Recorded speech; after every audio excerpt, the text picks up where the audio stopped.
Halo, bismillahirrohmanirrohim. Assalamualaikum warahmatullahi ta'ala wabarakatuh. Jumpa lagi di channel Indra Edu. Untuk kali ini Indra Edu akan membahas mata pelajaran PPKN, tentunya kelas 12 atau kelas 3 SMA, SMK MA, bab 1 tentang kasus-kasus pelanggaran hak dan pengingkaran kewajiban warga negara, yaitu makna hak dan kewajiban warga negara. Ya, jadi sebetulnya ini banyak pembahasannya, tapi fokuskan kepada bagian yang A, dimana yang A itu adalah makna hak dan kewajiban warga negara di Indonesia. Pertanyaannya, apakah yang harus kita dahulukan? Apakah hak terlebih dahulu atau kewajiban terlebih dahulu? Artinya, apakah yang harus kita dahulukan atau yang harus kita lakukan? Sebelum membahas pertanyaan itu atau menjawab pertanyaan itu, mari kita di sini ada pengertian tentang hak. Hak merupakan semua hal yang Anda peroleh atau dapatkan. Sedangkan hak asasi manusia adalah hak yang melekat pada diri setiap pribadi manusia.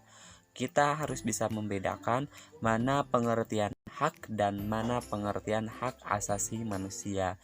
Kalau di sini hak merupakan semua hal yang Anda peroleh atau dapatkan, atau sesuatu yang harus kita dapatkan.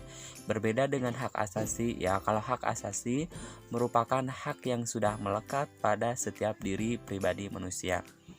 Beda lagi yang satu adalah hak warga negara atau menjadi pembahasan dalam video ini, di mana hak warga negara merupakan seperangkat hak yang melekat dalam diri manusia dalam kedudukannya sebagai anggota dari sebuah negara. Jadi kita harus bisa membedakan mana itu hak asasi manusia, dan mana itu hak warga negara. Dari sini kita harus bisa membedakan atau sudah bisa membedakan kalau hak itu secara umum adalah sesuatu hal yang harus kita peroleh, sedangkan hak asasi adalah hak yang sudah melekat pada diri setiap pribadi manusia, sedangkan hak warga negara adalah hak di mana tempat tinggal suatu warga negara tersebut. Nah, di sini hak warga negara Indonesia meliputi hak konstitusional dan hak hukum. Apa maksud dari hak konstitusional itu?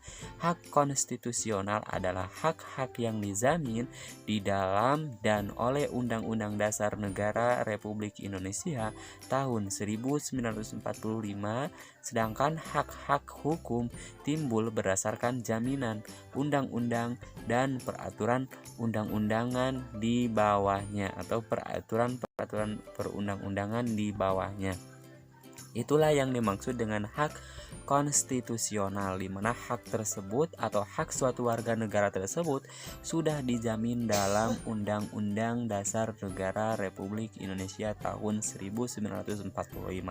Contohnya apa yang sudah terjamin atau dijamin dalam undang-undang? Salah satunya adalah ada pasal yang menyatakan bahwa hak warga negara adalah hak untuk mengeluarkan pendapat, terus hak untuk hidup, hak untuk memperoleh pendidikan, dan yang lainnya.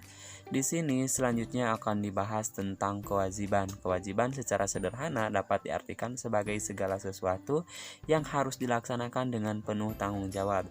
Sedangkan kewajiban warga negara dapat diartikan sebagai tindakan atau perbuatan yang harus dilakukan oleh setiap warga negara sebagaimana diatur dalam ketentuan peraturan atau perundang-undangan yang berlaku. Sedangkan kewajiban asasi merupakan kewajiban dasar setiap orang.